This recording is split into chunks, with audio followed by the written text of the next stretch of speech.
સભ્ય છે, હાલ અત્યારે સભ્ય છે, ઉપસરપંચ સરપંચ નથી. આટલી બધી સંખ્યા છે તો પણ આપણે આપણો સરપંચ કે ઉપસરપંચ બનાવી શકતા નથી. એનું બી કારણ આપણે જાણવું પડશે. શા માટે આપણો સરપંચ ઉપસરપંચ નથી બનતો? આપણું આટલી પ્રોસેસ છે જ આપણી નથી એવું નથી. એક વ્યક્તિનો આપણો ગ્રામ સભામાં હોવો જ જોઈએ. આ બધી જે સમસ્યા છે ને એનું મૂળ કારણ જે છે ને એ આ બધું સત્તા અને ઇલેક્શન. તમે જ્યાં સુધી સત્તામાં નહીં આવો ને ત્યાં સુધી આપણી જેટલી સમસ્યા છે ને એનો નિકાલ નહીં થાય. એટલે સત્તાની ચાવી છે ને એ જ આપણી સમસ્યાનો નિકાલ છે. તમે જ્યાં સુધી સત્તા અને આ બધું સમજશો નહીં ને ત્યાં સુધી આપણી પરિસ્થિતિ આવી રહેવાની. કારણ કે એ લોકો સત્તામાં પાવરમાં આવે એટલે તમને દબાવવાના છે જ. તમે સત્તામાં પાવરમાં આવો તો તમે શું કરો? અમુક તો મગજના ફરેલા હોય ને ઘરમાંથી કાઢીને મારવા જાય હોય ને એવા. પણ આપણે એવું કરવાનું થતું નથી. આપણા બાબા સાહેબે કાયદા બનાવ્યા છે. બાબા સાહેબને તમે ક્યારેય કોઈ એવી વાત સાંભળી કે બાબા સાહેબે કોઈ જોડે ઝઘડો કર્યો ને માર્યા? કોઈ સાંભળ્યું બાબા સાહેબે કોઈ જોડે ઝઘડો કર્યો, માર્યા, લડાઈ કરી? બાબા સાહેબ હંમેશા કાયદાથી લડ્યા છે. ને બાબા સાહેબે એવા કાયદા બનાવ્યા છે કે લોકો કાયદાથી આજ દિન સુધી ડરે છે. ડરે છે કે નથી ડરતા? તો તમે કાયદાનો ઉપયોગ કેમ નથી કરતા? આજે હમણાં મારે પીઆઈ સાહેબ અહીંયા જે પોલીસ વાળા હાજર હતા એમની જોડે વાત થઈ કે તમે કોઈ પણ જાતની રજૂઆત કરી નથી આ બધા પ્રશ્નોની. સાચી વાત છે કે ખોટી વાત છે? કોઈએ લેખિતમાં ફરિયાદ આપેલી છે પોલીસ સ્ટેશન ડીવાયએસપી ને કે પીઆઈ ને કે કલેક્ટર ને મામલતદાર ને કોઈએ લેખિતમાં રજૂઆત આપી છે બધા પ્રશ્નોની? લેખિતમાં તમે જે પણ રજૂઆત આપી હોય એ મને અત્યારે આપો અહીંયા, કારણ કે આપણે એ પણ બતાવવાનું છે એમને. 99માં તમે જે અરજી આપી એમાં કેટલા પ્રશ્નો હતા એ બી આપો એટલે આપણે એમને બતાવતા ફાવે. કારણ કે એમનું કહેવાનું એવું છે કે તમે કોઈએ લેખિતમાં રજૂઆત આજ દિન સુધી કરી નથી. આ અરજી નથી. આજે એક એનવી ગોહિલ વકીલ છે ને જામનગર જિલ્લા દલિત સમાજ, એમના લેટર ઉપર એક લખેલું છે, આ સમાજનો પ્રશ્ન લખેલો છે. આ અરજી નથી. તમારા પટેલકા ગામની તમારા અહીંયા જે સ્થાનિક હોય ને એમના નામની અરજી ને એમના નામના જે આ સમાજમાં પ્રશ્નો થતા હોય ને આપણા વિસ્તારમાં એ હોવું જોઈએ, સ્થાનિકના નામની હોવી જોઈએ. આમાં એનવી ગોહિલ જામનગરનું નામ છે. અહીંયા જામનગર માટે આપણે ભેગા નથી થયા. આમાં જામનગર, આ જામનગરની, અહીંયા આપણે જામનગરના પ્રશ્ન માટે ભેગા નથી થયા. આપણે પટેલકા ગામના પ્રશ્ન માટે ભેગા થયા. હવે તમે પ્રોપર પટેલકા ગામના પ્રશ્નો લખો ને અને અહીંના સ્થાનિકોની સહી કરો, અહીંયા સ્થાનિકોના નામ લખો ને તો એ લોકો આગળ તપાસ કરે. પહેલી વાત તો આ છે. જે કાયદાની વાત છે એ તમે સમજો પહેલે. એટલે તમે જે અહીંયા સ્થાનિકમાં જે પણ પ્રશ્નોની અરજી આપી હોય ને એ પણ લાવજો. એટલે આપણે એના ઉપરથી બીજા અત્યારે હાલ આપણે બધા પ્રશ્નોની અરજી આપણે બનાવવાની જ છે. આ બધા બેઠા એની બધાની સહીઓ કરીને આપણે અત્યારે આપવાનું જ છે અને એના અમલ થશે. અને કોઈના બાપની તાકાત નથી કે કાયદાની અમલવારીથી ના થાય. બીજું કે અહીંયા 30 વર્ષથી નીચેના યુવાન કેટલા હશે? છોકરા છોકરીઓમાં 30 વર્ષથી નીચેના કેટલા હશે?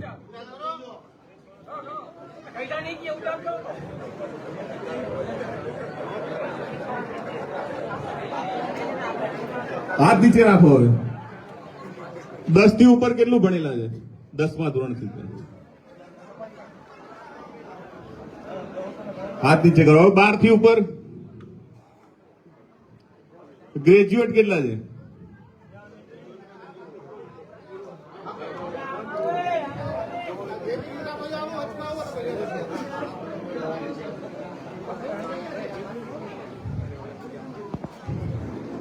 પછી કરીએ દાદા. બેસો 2 મિનિટ.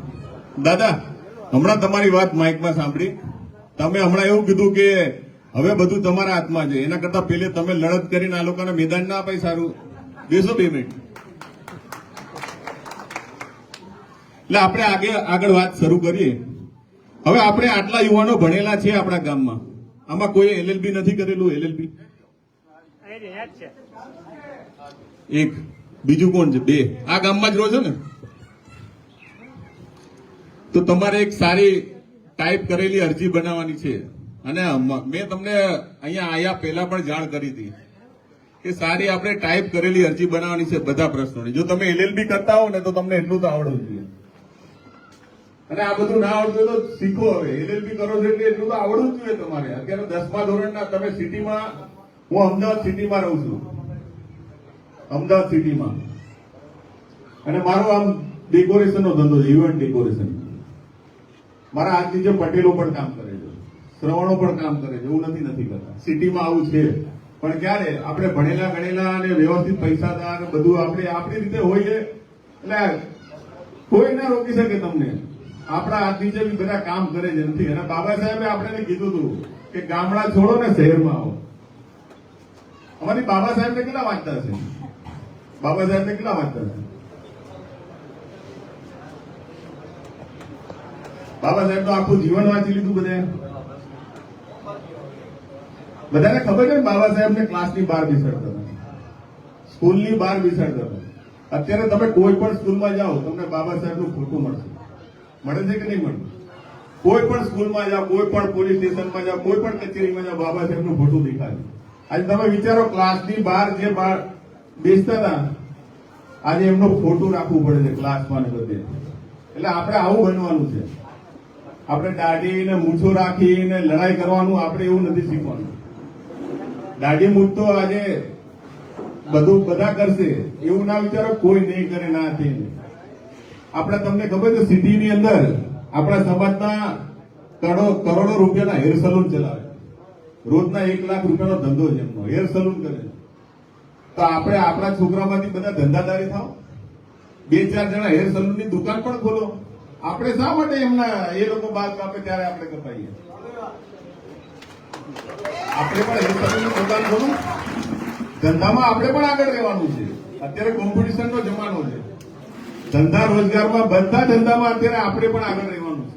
સિટીમાં તમે આવો, આપણા અનુસૂચિત જાતિના છોકરા જુઓ, હું તમને બતાવું, કોઈ ધંધો બાકી નહીં જેમાં આપણા છોકરા નહીં. અત્યારે અમેરિકા, લંડન, યુરોપ, કોઈ સ્ટેટ બાકી, વિદેશમાં કોઈ બાકી નહીં જ્યાં આપણા છોકરા ભણવા નથી ગયા. આપણે આ બધું કરવાનું છે. લડીને મરીને જ જવાનું. આપણે ભણી ગણીને કરીને બતાવવાનું છે. એટલે આ ગામમાંથી પણ વિદેશ ગયા છે કે નથી ગયા એક પણ ભણવા? બાબા સાહેબ વિચારો, એ સમયમાં બાબા સાહેબ વિદેશ ભણવા ગયા હતા. આપણે બધી વાતો કરીએ છીએ કે ભાઈ 21મી સદી 25મી સદી હજી ગામ અહીંયા છે, પણ આપણે ભણવા ગયા વિદેશ? આપણા બાળકોને મોકલ્યા? એટલે આપણે આ કરવાનું છે, ખાલી લડવાનું નથી. આપણે આપણા હક, અધિકાર, સન્માન, માન સન્માન માટે લડવું જોઈએ. ના નથી, નહીં લડવું જોઈએ, લડવું જોઈએ જ. પણ ક્યારે? આપણે પેલા સક્ષમ બનવું પડશે. બાબા સાહેબના સૂત્રો યાદ કરો. શિક્ષિત બનો, સંગઠિત બનો, સંઘર્ષ કરો. આપણે તો ત્રણેય સૂત્રને સાઈડમાં મૂકો, હાલો લડી લઈ પેલે. એટલે આપણે લડવાનું મગજમાંથી પેલા તો ભૂત કાઢી નાખો. મને જયારે ગામમાંથી ફોન આવ્યો ત્યારે મેં વિડીયો મૂક્યો હતો પેલો, અને પછી એ વિડીયો મૂક્યા પછી પાછો મને ફોન આવ્યો હતો કે ભાઈ ગામમાં સમસ્યાનું સમાધાન થઈ ગયું છે, કે બધા બાલ દાઢી કરવાનું, આ તે પંચાયતના બધા લોકો આવ્યા હતા, વાત થઈ છે, બાલ દાઢી કરવાનું કીધું, બધું કીધું. એના પછી અમુક લોકોએ, જો પોલીસ વાળા બી છે ને બીજા બધા બી છે, એ લોકોએ એવું પણ કીધું કે અમુક આપણા ગામના 2-4 છોકરા છે કે ભાઈ આમ મૂછો બતાવીને આવું કર્યું કે જોયું. એટલે ખોટું બી હશે, આપણે સાચું નથી માની લઉં, પણ આવું થાય પણ એવું આપણે માનવાનું બી કે નો બી થાય એવું નહીં, થાય પણ. એટલે આપણે આવી બહાદુરી કરવાની નથી. આપણે કમાવામાં અને આગળ વધવામાં આપણે કરોડપતિ બની એવી બહાદુરી કરો. હું તો કહું, આપણા હાથ નીચે શ્રવણો કામ કરે એવી બહાદુરી કરો. આપણે સમાન માટે આપણે લડવું જ છે, નથી નહીં, આપણે મેદાનમાં જ છીએ. તમારા માટે આપણે જાન આપી દઈએ, સમાન માટે. સમાન આપણે ખોવાનું નથી.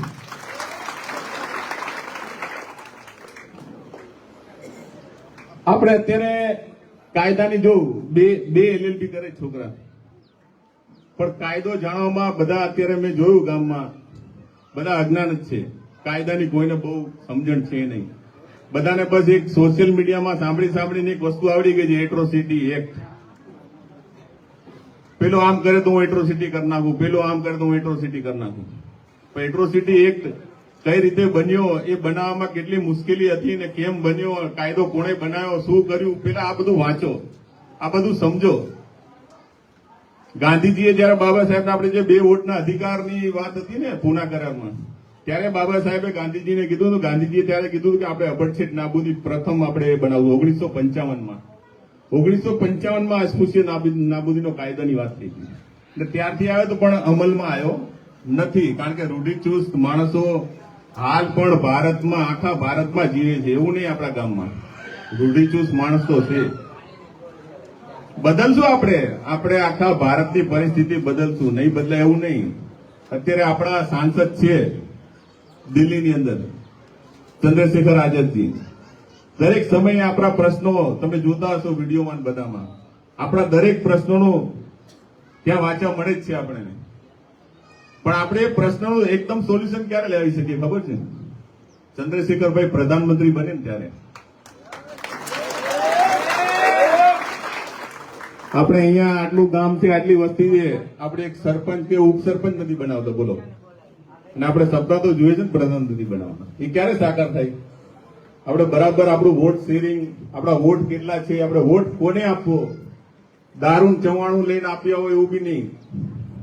કારણ કે આપણો સમાજ એમાં બહુ છે, વોટ આપવાના ટાઈમે સીધું નીચેથી કઈક આવતું હોય ને ઉપરથી વોટ બીજે જતો હોય.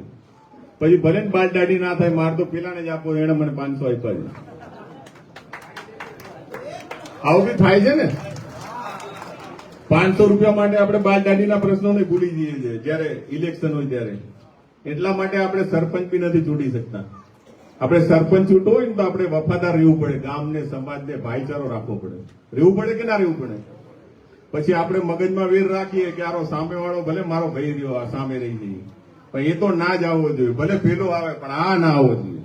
આપણામાંથી આ બધું નહીં જાય ને ત્યારે આપણી બધી સમસ્યાનું સોલ્યુશન આવશે. એટલે પેલા આપણે છે ને ગામમાં આપણો ભાઈચારો હોવો જોઈએ. આપણે અંદર ભાઈચારો હશે ને કોઈ તમારું નામ નહીં. આજે હું છે કે અમદાવાદથી તમારા માટે અહીંયા આવ્યો છું આ પ્રશ્ન માટે. શા માટે? એક ખાલી બાબા સાહેબના નામ માટે. અમે ગમે ત્યાં જઈએ છીએ ને કોઈ પણ બિઝનેસની મિટિંગમાં, ક્યાંય કાશ્મીરનો બ્રાહ્મણ અને કન્યાકુમારીનો બ્રાહ્મણ એકબીજાને ઓળખતા નહીં હશે ને, ભેગા થશે ને, ખાલી નામ સાંભળશે ને, કુલદીપ શર્મા, રવદીપ શર્મા, તરત ઉભા થઈને હાથ મિલાવશે, આવો આવો શર્માજી, આપણે ભાઈ છીએ બ્રાહ્મણ. અને આપણે બાજુમાં રહેતો બી એ બહાર મળશે ને તો આપણે આમ જોઈને પછી સીધું આમ કરશું કે આ અહીંયા ક્યાંથી આવ્યો. એટલે આપણે આ બધું પહેલા નાબૂદ કરવાનું છે. સંગઠન બનાવવું છે મજબૂત, ભાઈચારો બનાવવાનો છે આપણામાં. ભાઈચારો સંગઠન નહીં બને, એકબીજાના આપણે એકબીજાનું પેટમાં બનશે ને તો જ આપણે ભેગા થશું. એટલે આપણે ભાઈચારો બનાવો. ભાઈચારો બનશે તો જ આપણે બધી શક્તિ પ્રદર્શન થશે. એ વગર બધું નકામું છે. આપણે તો કાલ્પનિક કથાઓ સાંભળીએ જ છે. રાવણને વિભીષણે આમ કર્યું, પેલું થયું, મરી ગયો. આવી કથાઓ સાંભળીને આપણા મગજમાં જ વધારે કથાઓ કરી ગઈ છે. એટલે આપણે આ બધામાં પડવું નથી. આપણે બંધારણ, કાયદા, જે બાબા સાહેબ આપણા માટે બધું કરીને ગયા છે ને, આપણે એનું નોલેજ રાખવું જરૂરી છે. હવે આ ગામના પ્રશ્ન માટે આપણે બધા ભેગા થઈને જેટલા પ્રશ્ન છે આપણે બધી આજે લેખિતમાં એક અરજી આપવાની છે, બરાબર? અને ડીવાયએસપી સાહેબને આપણે આપશું. અને આમાં શું છે, જો ગ્રામ સભામાં કેવું છે, ફોન થઈ ગયું,